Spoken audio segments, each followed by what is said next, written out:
que vous ayez un emploi classique, que vous soyez fonctionnaire, que vous soyez médecin, en fait, n'importe quel type de famille peut être concerné par la précarité.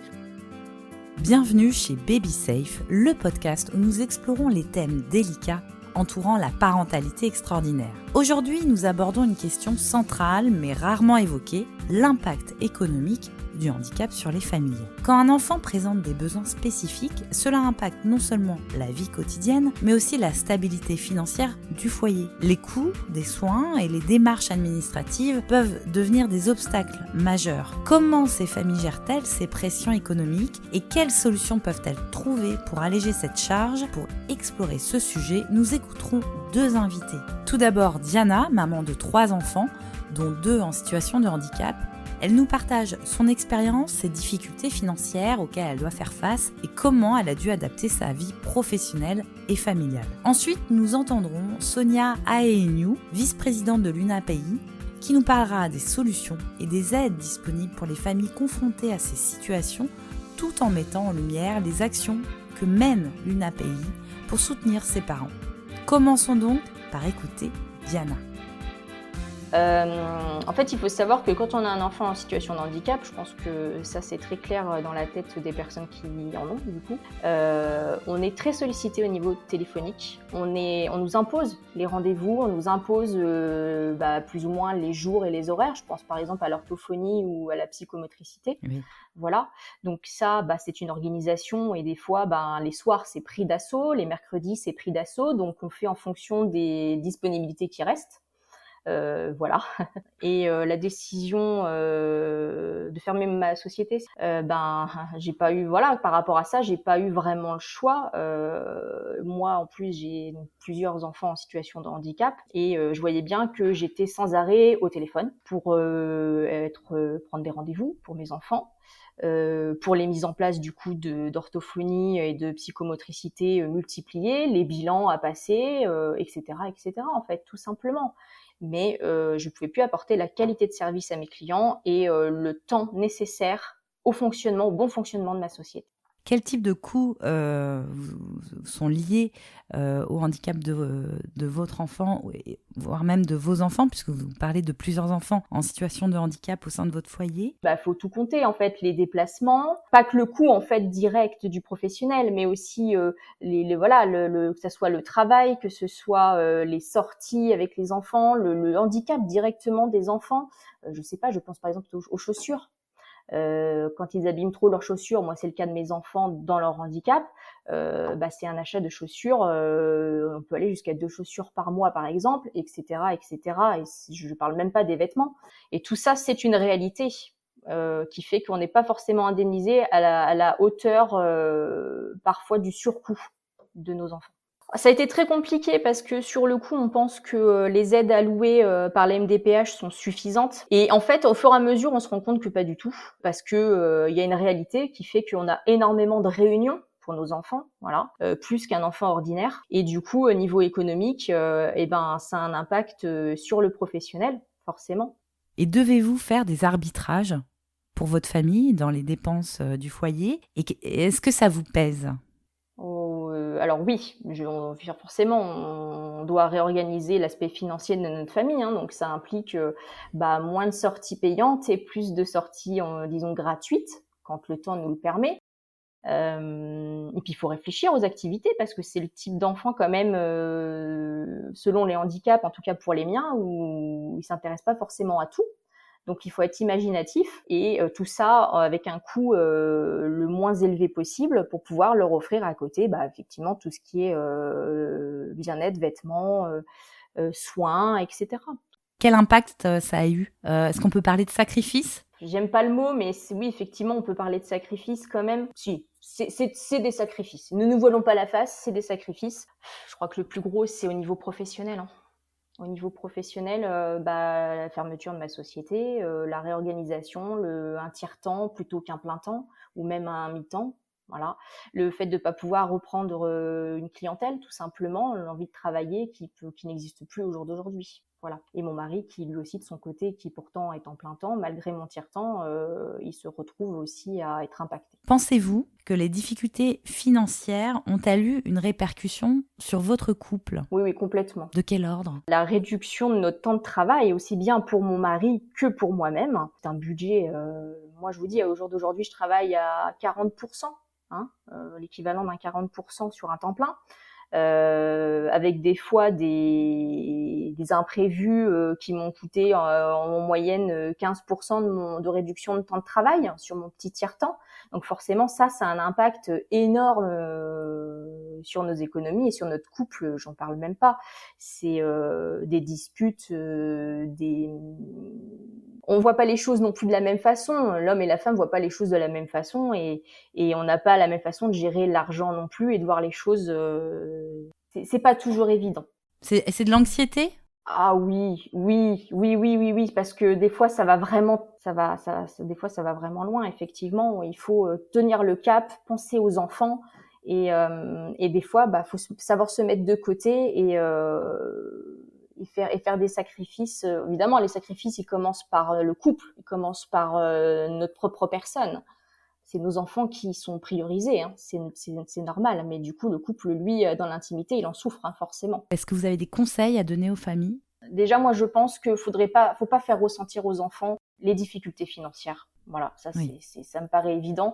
Mais pourquoi ? Surtout parce que c'est des petits êtres fragiles, pas forcément en tant qu'enfants, même si évidemment ils sont fragiles, tous les enfants sont fragiles, mais c'est surtout ne pas leur faire ressentir leurs différences, qu'ils puissent évoluer le plus normalement possible.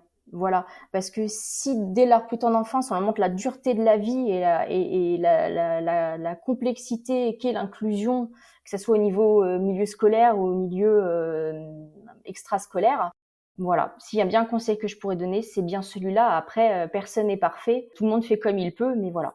Si un conseil que je pourrais donner, c'est vraiment protéger les enfants un maximum pour qu'ils puissent évoluer le plus normalement possible. Qu'ils vivent leur insouciance. Oui, voilà, comme un petit enfant normal. Et on verra ça plus tard, quoi. Ils ont le temps. Merci beaucoup Diana pour votre témoignage éclairant sur un sujet encore trop peu abordé. Pour poursuivre cet épisode, je vous invite à rencontrer Sonia Aeniu, vice-présidente de l'UNAPI. Elle nous explique quelles sont les familles touchées par ces difficultés économiques, voire par la précarité.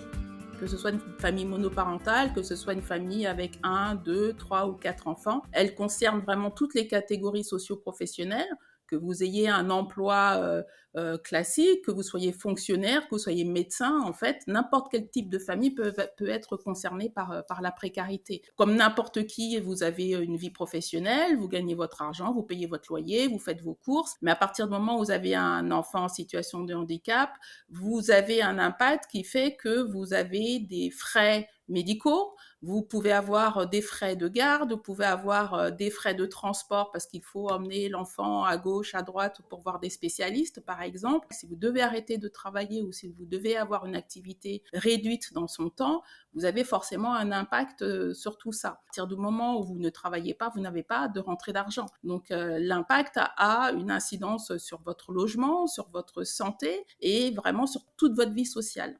Aujourd'hui, quel type d'aides sont disponibles pour les familles ? Au niveau des aides concernant les enfants, la première démarche pour reconnaître la situation de handicap, c'est de faire un dossier de reconnaissance du handicap à la maison départementale du handicap. Donc, c'est la première pierre, si vous voulez. Alors, tout le monde ne fait pas appel à la MDPH parce que ça peut donner un sentiment de stigmatisation, mais en tout cas, la MDPH va pouvoir permettre d'ouvrir un certain nombre d'aides, donc des compensations financières ou humaines pour pouvoir aider les familles. Dans ces différentes aides, vous avez l'allocation pour enfants en situation de handicap. Cette allocation-là, elle est là pour pallier au financement des soins qui sont en lien avec le handicap. Vous pouvez aussi demander une prestation qui s'appelle la prestation de compensation du handicap. Cette prestation-là, elle est là aussi pour financer des soins qui sont supplémentaires par rapport à l'accompagnement. Ça peut être de l'aide à domicile, ça peut être aussi des aides techniques. Parfois, quand vous êtes en situation de handicap moteur,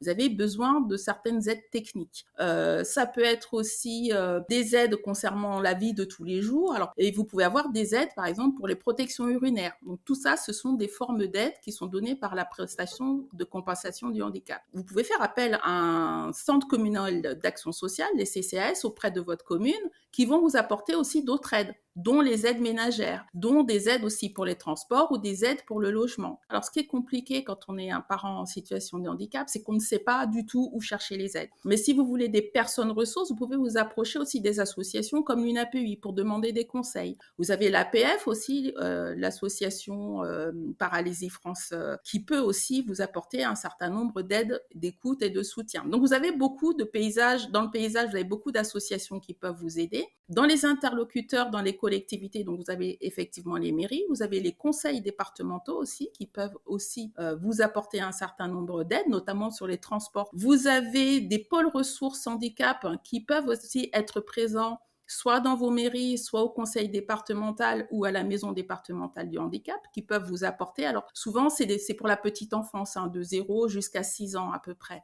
Donc vous avez quand même beaucoup d'interlocuteurs. Ah oui, si. Alors l'UDAF, vous avez ce qui s'appelle des UDAF, qui sont là aussi pour accompagner et soutenir les familles. Il faut savoir aussi qu'à l'UDAF, vous avez des prestations d'aide à domicile. Donc, si vous rencontrez l'UDAF et si vous rencontrez un interlocuteur de l'UDAF, vous pouvez échanger avec lui. Il va pouvoir aussi voir les besoins qui vous sont propres et vous orienter vers d'autres personnes qui seront beaucoup plus à même de vous apporter des solutions. Vous pouvez aussi vous adresser à votre caisse d'allocation familiale parce qu'elle va aussi fournir un certain nombre d'aides et il y a des partenariats entre les CAF et certains professionnels qui interviennent à domicile, soit des professionnels indépendants comme des éducateurs spécialisés, mais ça peut être aussi l'ADMR qui est une association qui va fournir des aides à domicile. Donc la CAF aussi est un très bon interlocuteur. Et la CAF, justement, sur le répit, donne un droit au répit avec un financement, une enveloppe qui va jusqu'à 1 000 € pour des enfants en situation de handicap pour vous accorder un petit peu de temps. Selon vous, ces aides sont-elles suffisantes ? Alors, les aides ne sont pas suffisantes. Elles ne sont pas assez connues par les familles, mais je vous conseille quand même vraiment de vous rapprocher des associations familiales parce que ce sont des familles qui sont au sein de ces associations-là, qui ont déjà un vécu comme le mien et qui peuvent vous donner des contacts et vous aiguiller. Concernant justement, on parlait de la précarité des personnes, on sait que les mères d'enfants en situation de handicap déclarent 2,5 fois plus souvent que les autres mères être inactives pour s'occuper d'un enfant ou d'une personne dépendante. Sur ces personnes-là, il y a 30% qui sont des familles monoparentales. Donc, c'est vrai que quand on est une famille, une personne seule, donc une maman ou un papa seul, c'est compliqué aussi d'aller à gauche, à droite pour pouvoir s'orienter et pour pouvoir trouver des aides nécessaires. Donc, il ne faut pas hésiter à parler et à évoquer sa situation pour qu'on puisse vous aider. Concrètement, quelles actions permettraient d'améliorer la situation économique des familles ? Alors, dans les actions pour améliorer la situation économique, c'est quand même de donner toutes les ressources et tous les moyens nécessaires de façon pertinente pour que les parents puissent avoir une vie de parent. Une vraie vie de parent, c'est-à-dire que vous rentrez à la maison, vous savez que votre enfant a bien été accompagné, que ce soit à l'école ou à la maison ou dans tous les lieux de participation à la vie citoyenne, mais aussi de pouvoir vous permettre de travailler si vous le souhaitez, de faire carrière si vous le souhaitez. Donc, c'est vraiment un accompagnement au quotidien, j'ai envie de dire. Si on n'accompagne pas correctement les familles, on n'accompagne pas correctement les enfants. Et si on n'accompagne pas correctement les enfants, on n'accompagne pas correctement les familles. Donc, c'est un projet global, c'est un projet de société qui n'est pas que de la philosophie, mais c'est vraiment de donner les moyens d'accessibilité pour que l'environnement soit cohérent et puisse accepter tout le monde, mais aussi de compensation pour pouvoir justement permettre à la personne d'évoluer, de grandir et permettre à son entourage aussi d'avoir une vie comme tout le monde. Merci Sonia pour tous vos conseils. Comme vous le savez, BabySafe est bien plus qu'un simple podcast. C'est une solution d'assurance collective innovante, issue de l'économie sociale et solidaire. Son objectif est d'œuvrer pour qu'à terme, la totalité des parents aidants et des enfants affectés par un accident de naissance puissent bénéficier d'un soutien immédiat et inconditionnel.